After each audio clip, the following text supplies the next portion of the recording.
This is English shorthand dictation number 268 and the dictation speed is 100 words per minute. Ready? Start.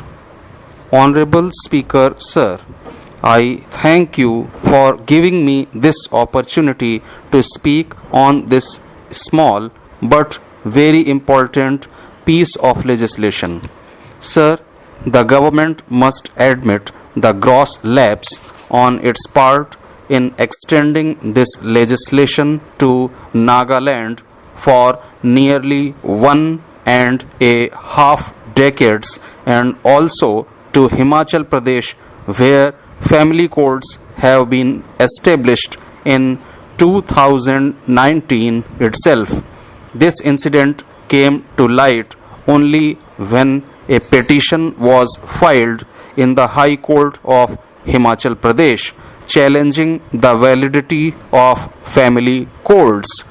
Had there not been any petition, we would not be discussing this bill at all.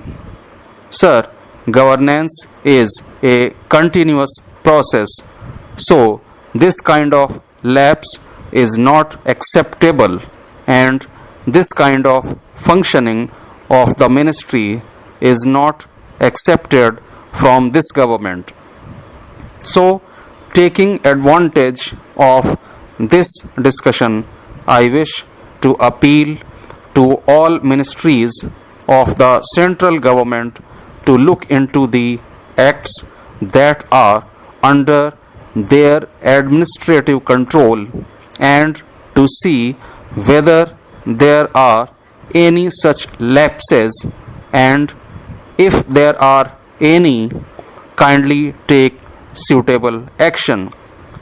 I would request the government to set up a committee to scrutinize all the existing laws and recommend corrective measures to the administrative ministries wherever required.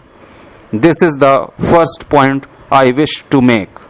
Sir, taking advantage of this bill, I wish to speak on a few issues that are plaguing the family court system in the country, be it relating to discrimination against fathers in custody cases or delays in judgment or misuse of this legislation. We all must admit that the family court system in the country is not quite in the pink of health.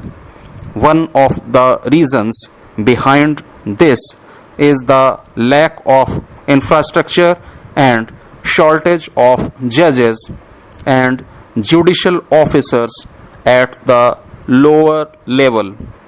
The Honorable Law Minister himself, in reply to a question in Parliament, said that 11.79 lakh cases are pending in 732 family courts, and Uttar Pradesh tops with 34% of the cases.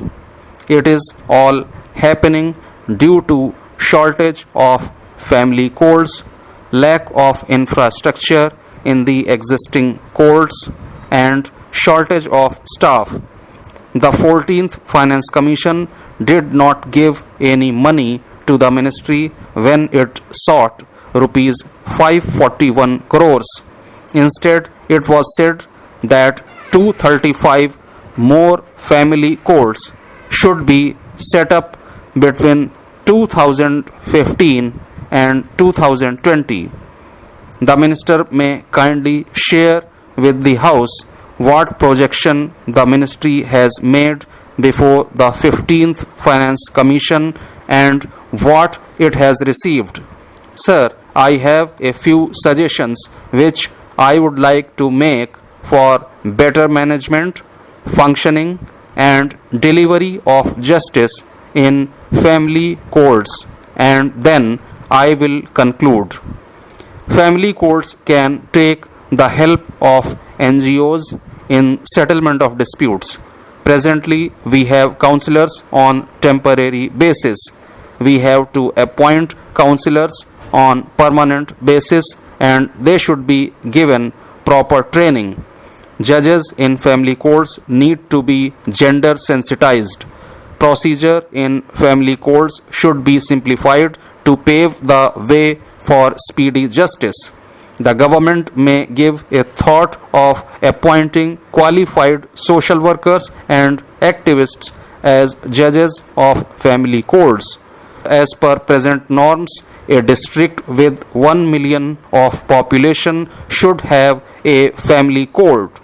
The norm has to be changed, and we must ensure that every district, irrespective of size of population, should have a family court. Judges can also act as counselors in the latter part of counseling. Finally, information and communication technology and artificial intelligence have to be extensively used to settle the cases as early as possible. With these observations, I support the bill.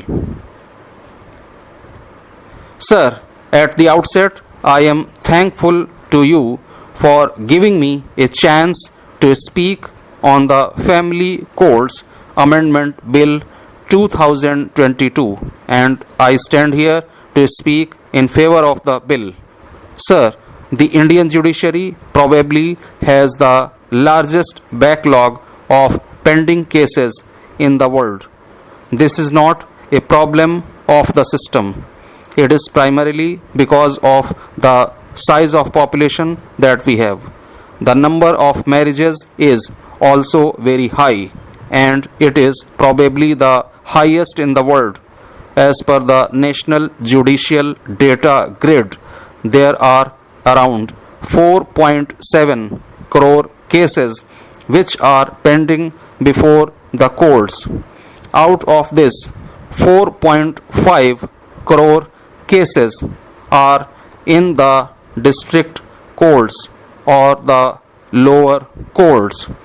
High courts have a backlog of around 50 lakh cases, and the Supreme Court has a backlog of around 72,000.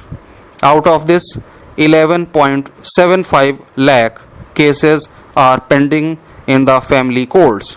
Sir, the regular courts are basically burdened with civil and criminal matters, and little or no attention is given to the family matters. But things are changing because judicial reforms are being looked into by this government since 2014. There are pressures from individuals, organizations, and NGOs for fast disposal of such matters. The 59th report of the Law Commission in 1974 opened up a new paraphernalia. They suggested the establishment of family courts for early disposal and settlement of family matters.